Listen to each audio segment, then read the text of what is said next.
आपने दिल्ली स्थित जामा मस्जिद के बारे में बहुत सुना होगा, लेकिन देश के एक छोटे से शहर में एक और जामा मस्जिद है जो अपनी एक खासियत की वजह से पूरे एशिया में फेमस है।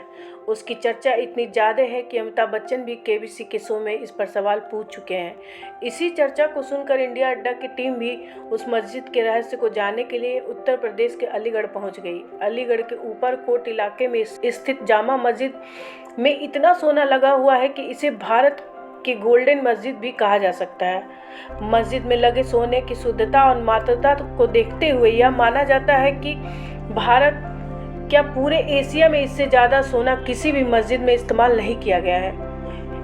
इसके अलावा इस मस्जिद का 1857 के स्वतंत्रता संघर्ष से भी नाता है। यहाँ पर 73 शहीदों के कब्र हैं, इसीलिए इसे शहीदों की बस्ती भी कहता है। मस्जिद के इतिहास को जानने के लिए हमने जामा मस्जिद से जुड़े हमाद अली से बात की है। मस्जिद जो है ये अलीगढ़ की शाही जामा मस्जिद है और कौन बनेगा करोड़पति टीवी सीरियल में भी इसके बारे में आपका सवाल आ चुका है। इस मस्जिद के अंदर जो है दुनिया में सबसे ज़्यादा सोना, पूरी एशिया में सबसे ज़्यादा सोना इन्हीं मस्जिदों में है। ये आप देख पा रहे होंगे मीनारें जो आपको नज़र आ रही हैं ऊपर, ये सभी सोने की है और इसे गोल्ड की सबसे ज़्यादा प्योरेस्ट फॉर्म ऑफ गोल्ड माना जाता है। ये मुग़ल टाइम से गोल्ड है। यहाँ पर कितना गोल्ड होगा इसके लगा? इसकी अभी तक किसी को कोई अंदाज़ा नहीं लगा पाया है कि इसकी धनराशि कितनी होगी। कितने टन या किलो कुछ आइडिया नहीं? कोई आइडिया नहीं है। ये बिल्कुल प्योरेस्ट फॉर्म ऑफ गोल्ड है ये सारी मीनारें। और जो आप वो छतरी बता रहे थे, तो उस छतरी के अंदर क्या है, उस छतरी के अंदर एक बल्ब बनवाया जाता है अलग से। जब रमज़ान का महीना आता है यहाँ पर, तो जब इफ्तार का वक्त होता है तो इफ्तार के वक्त के समय इस मस्जिद के अंदर जो बल्ब लग रहा है उसको जला दिया जाता है। वो काफ़ी बड़ी है छतरी। वो काफ़ी बड़ी छतरी है और उसे जलाने का मकसद केवल यही रहता है कि जो दूर दूर लोग अपने रमज़ान से हैं वो इस बल्ब को देख के अपना रोज़ा इफ्तार कर लें। यह मस्जिद शानदार नक्काशी और वास्तुकला का अनूठा नमूना भी है जो आगरा के ताजमहल की याद दिला देती है। 5000 से ज़्यादा लोग एक साथ बैठकर नमाज अदा कर सकते हैं। ऊपरकोट जामा मस्जिद का निर्माण मुगल शासक मोहम्मद शाह 1719 और 1728 के समय कोल के नवाब साबित खान ने 1724 में शुरू कराया था। मस्जिद लगभग 12 साल में बनकर तैयार हुई थी। तो आज की आवाम इसको ऊपरकोट कहती है, लेकिन जो पहले का इसका नाम हुआ करता था वो बालाई किला होता था।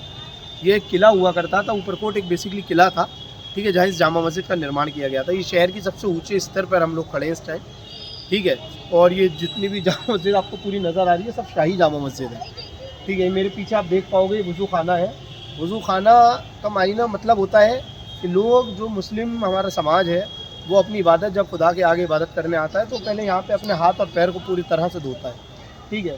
2 तरह के दिया गया है, एक आप चाहो तो इससे भी कर सकते हो और वहाँ कुछ नल और पानी का भी इंतज़ाम करा दिया गया है कि अगर कोई व्यक्ति अगर चाहे तो वहाँ से ही वो अपनी वज़ू बना के इबादत करे। मस्जिद के 3 गेट हैं। करीब 8 से 10 फीट लंबी मीनारें मुख्य गुंबद पर लगी हुई हैं। तीनों गुंबद के बराबर में बने एक एक गुंबद पर छोटी छोटी मीनारें हैं। मस्जिद के गेट और चारों कोनों पर भी छोटी छोटी मीनारें हैं। सभी गुंबद और मीनारों में शुद्ध सोना मढ़ा हुआ है।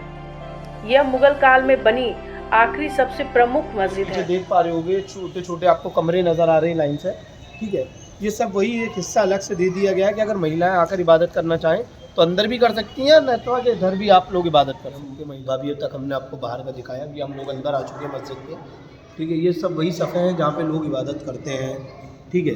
आप मेरे दाएं तरफ देखें, इधर देखें, बाएं तरफ देखें, तो ये सारी सफ़े बिछोगे जहाँ पे लोग अपनी इबादत करते हैं। और मेरे पीछे आप देख पा रहे हैं मेंबर है, ठीक है। इसी पर मेंबर पर जुमा, ईद, बकरा ईद की जो नमाज़ें होती हैं उसका जो खुतबा होता है वो इमाम साहब यहीं खड़े होकर खुतबा देते हैं। देश की शायद ये पहली मस्जिद है जहां शहीदों के कब्र भी हैं। कब्र वाले स्थान को शहीदों की बस्ती कहते हैं। 1857 के गदर में अंग्रेजों से लोहा लेते हुए 73 उलेमा और उनके साथी शहीद हुए थे।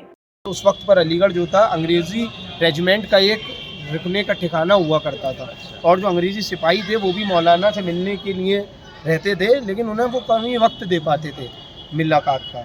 लेकिन जिस टाइम पर एक सिपाही को, बेगुनाह को एक सिपाही को फांसी दे दी चाहिए, उस टाइम पर एक जंग का ऐलान कर दिया गया था। और उसके बाद अंग्रेजों के खिलाफ सारे लोग इकट्ठा। उनकी कब्र मस्जिद में है। मस्जिद को लेकर यह कहानी भी प्रचलित है कि साबित खां पहले यहाँ पर महल बनाना चाहते थे, लेकिन जब लोगों ने मुगल बादशाह से उनके खिलाफ शिकायत की तो उसने इरादा बदल दिया और यहाँ पे मस्जिद का निर्माण कराया। अगर आपको हमारा वीडियो पसंद आता हो तो इसे शेयर करें, लाइक करें, सब्सक्राइब करें। देखते रहिए इंडिया अड्डा।